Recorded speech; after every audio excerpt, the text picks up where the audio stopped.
MER and ROAS. What are some of the upsides, but also more importantly, what are the downside risks you need to watch out for? That's what today's video is all about. All right, as we mentioned in previous videos, the difference between MER and ROAS is that media efficiency ratio and a return on ad spend are two different metrics that you should use in combination with each other. We prefer to use more on the side of MER because it gives you a broader view of things, a 30,000 foot view. And also media efficiency ratio is basically your revenue attributed to all your media divided by how much you're spending on media. So it's a true number that we use as our North Star. But both have their upsides and both have their downsides, and they are used together. Now, if you keep in mind that MER is also referred to as blended ROAS, which is basically all the ROAS that you're getting from all your individual channels blended up into one, which really is MER at the end of the day. So let's talk about MER's downside. The biggest downside here is that because it aggregates all of your marketing efforts, it gives you very little granularity into individual performance. Granularity, meaning you can't really know using MER, like which channel is the one that's actually pulling for me right now. And even so, there's going to be a lot of channels that you don't really know because there's no click. Views through conversions and just views just in general, we're thinking of top of funnel platforms like TikTok, like Meta, like YouTube, all of those channels. There's no click that's associated with it. So really, really hard to determine exactly which channel, even with ROAS. However, you can determine the effectiveness of all of your platforms together on those no-click channels, especially if you're using Tier 11 Data Suite, which you can learn a lot more about over at tier11.com/data suite, of course. So that is one of the downsides to MER. However, like I said, the upside is that it does give you a much greater view, a 30,000 foot view. Now, one of the big upsides of MER is that it really does help measure your omni-channel strategy. If you are one specific channel, MER probably isn't going to be as helpful for you because you're funneling all your efforts into one individual channel, or maybe you don't even spend any media. MER is probably not going to be something that you're going to worry about too much. You'll probably just be looking at those individual channels, like your organic channel and maybe your email channel. Talk to your team about optimizing those. When you get to a level where you have multiple channels all working together, Amazon, Google, Meta, TikTok, LinkedIn, you name it. Obviously, email is a part of that. Anything that you do on SMS, anything that you do on earned media. MER does not measure offline. And that's one of the keys here. It's like offline conversions or offline marketing efforts like billboards, like newspaper ads, television ads to a certain degree, although they can be measured, especially through OTT in a lot of the ways which a Tier 11 Data Suite does that. You can capture a lot of that data. The point is that for real true offline, MER isn't going to be able to capture that. However, the flip side is that it's going to give you that 30,000 foot view, and it allows you to really understand the dollars coming into your business and the dollars going out, especially if you have a hefty marketing budget and a hefty media budget. Now we go over to ROAS. The biggest downside for ROAS is that it can be manipulated. When I say manipulated, I mean that it doesn't really equate to your revenue within your organization. So the revenue that is being associated with your ad spend, especially when you look at it by channel or individually inside the platform, you will see money spent for a campaign inside Meta, for example, but then you will also see a lot of conversions, a lot of credit that's being given to that campaign, maybe actually bought from a Google ad, but saw a Meta ad. So if you're not familiar with the way that Meta works specifically, there's two types of conversions. There is a click-through conversion where there's an actual click on your ad, and then there is a view-through conversion where somebody actually views an ad. I see this all the time, and you probably do this as a consumer. You see something on Instagram, but you don't click. But then you go and you Google it, or you look on Amazon. Very, very typical. So did Meta play a part in the conversion or the purchase that you ultimately made? Absolutely, it did. However, the way that the platform works is it takes an outsized portion of that credit through view-through conversions. There's a way you can actually break that down in the individual platform and inside Ads Manager to show view-through conversions versus click-through conversions. And it's a really effective way for you to measure your marketing based upon the click. It's almost a harsher, more stringent way to measure your marketing. So ROAS can be easily manipulated. The other part to it is that if you have an agency, watch out, because agencies love to use ROAS in order to show their effectiveness. We see this time in and time out. We see this almost dozens of times during the week. We talk to potential clients and ones who have had bad experiences with agencies in the past, is that agencies will use ROAS, or return on ad spend, inside their Meta campaigns or inside their Google campaigns, and then say, hey, look how great we're doing. We spent $1,000 this week and we made $10,000 according to the Google Ads platform.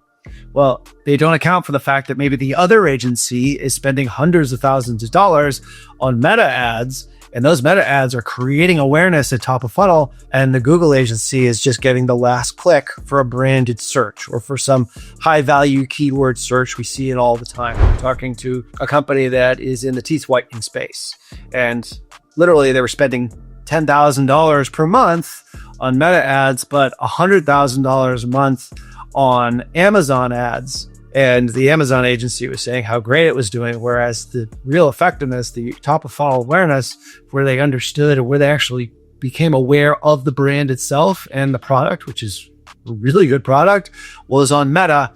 But Amazon was taking all the credit for it, and the agency was saying, hey, that's us. Yet another downside of return on ad spend is a very channel focus. I would almost call this channel blindness.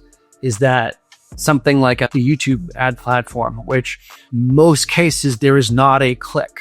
It's an awareness platform. It's an education platform where people are going searching for answers, and your product might actually come up as a pre-roll ad, but they might not click on the ad, especially if they're watching it on their TV or maybe on their phone. They might not click anywhere, but then they might go Google, or they might see that ad later on Meta. And YouTube, by extension, does not look as good in the attribution platform because it didn't get any click. So keep in mind that ROAS can be easily manipulated, but it's also very, very channel specific. And that's one of the hard parts to it, is that if you just look at ROAS without zooming out and looking at the entire universe of all the platforms and how your marketing works together, you might get a skewed view of ROAS and make some bad decisions. Another downside of ROAS is that it's very, very hard to calculate NCAC. Now, if you don't know what NCAC is, that is the cost you are willing and able to pay to acquire a new customer, new customer acquisition cost. So when you are advertising on a platform like Google, for example, and you're using Performance Max, or maybe you're using Advantage Plus Shopping on Meta, very oftentimes think, hey, I'm getting new customers because I've put in my exclusions. I've excluded everyone who's visited my website the last 180 days. I've uploaded all my customer lists. And I'm sure Meta is just going to go out, and Google is going to go out and find brand new customers for me. Well, that is not the case. They take those exclusions with a grain of salt. They don't necessarily exclude all these users. Plus, there's a very low match rate whenever you do upload a custom audience list into both platforms due to privacy restrictions, etc. So the really important is to have really good lists that are scrubbed and that are purified as much as they possibly can be. Tier 11 Data Suite does that quite well. However, you're still going to get some warm traffic, which is going to skew your NCAC. So what you're getting is, instead of an NCAC, you're getting just a CAC. Okay? And if you're just selling to the same customers that you've always had, you're never growing your business. And remember, there's 3 ways in which you can grow your business. Acquire new customers, okay? Get them to buy more when they actually buy from you, and then get them to buy more from you over the long term, which is LTV. So if you're not familiar with all those terms, make sure you get our MPI worksheet over at tier11.com/MPI. Last but not least, downside of ROAS is this. We've seen this dozens and dozens of times, is that old school marketers who have grown up on ROAS, okay? Me being one of them. Certainly ROAS is like part of the vernacular of digital marketing for a really long period of time.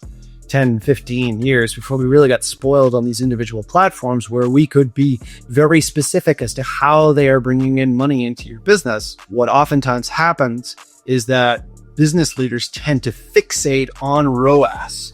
So there's this fixation issue. Hey, if we're spending more on Meta, I don't see more ROAS. I don't see, hey, I just increased our ad spend by 25% and our ROAS has not increased. If anything, it's actually decreased. Very oftentimes is the case. We talked about this in our last video. You have to factor time into this. So if you do increase your ad budget on one platform, you have to give that buyer enough time to matriculate through or trickle through your customer journey. And it might be 3 days. It might be 7 days. It might be 14 days. It might be a year. It all depends on what type of product that you're selling. Last but not least, one of the biggest downsides for ROAS is what we refer to as the whipsaw. The whipsaw is you see one channel working well and you up that spend. On the flip side, you see one other channel not working as well. I'm air quoting this, of course, and you decrease spend. Well, if you didn't have MER and you didn't have a blend of how all the channels are working together, you might be harming your business. So a great example of this is Meta at top of funnel. For example, one of our clients gets typically about a 1.7 return on ad spend on the Meta channel, whereas for their Google ads, I'm looking at some of their data here just off screen, they get about a 3.9 to 4. Well, if you're getting 1.7 on Meta, which is for every dollar I spend on Meta, I'm getting $1.70 in return, whereas on Google, for every dollar I spend, I get $3.92. Well, the typical type of person or the typical business owner, they might whipsaw their agency into, hey, let's spend more on Google. And then as soon as you spend more on Google and you spend less on Meta, all of a sudden your Google return on ad spend starts to decrease, even though you're increasing your spend on that platform. So if you look at all the channels individually, there's a reason for that. Most cases, top of funnel channels like Meta, like TikTok, like YouTube are creating awareness of the brand with a specific message. And we're going to get into that in future videos here, how to actually capture that attention top of funnel. And then Google might actually get the last click attribution as it's referred to, and get credit for the sale. When in fact, if you looked at them all together as a blended whole, as a blended ROAS, otherwise known as MER, you would then get a better view of how things are working within your business and how all the channels work together in order to scale and grow.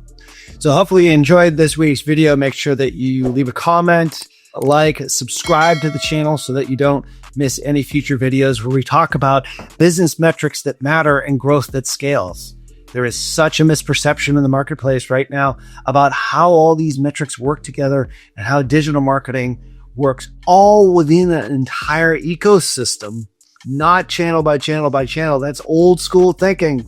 That's how we used to think back in 2016, which I hate to say is only 9 years ago here. Point is digital marketing has changed that much. You have to start looking at things more holistically and use these two metrics, use them together. Don't completely abandon ROAS, but obviously use MER as your guiding light because it gives you a much better view of how all of your marketing is working together. So that's metrics that matter and growth that scales. And I hope to see you in the next video.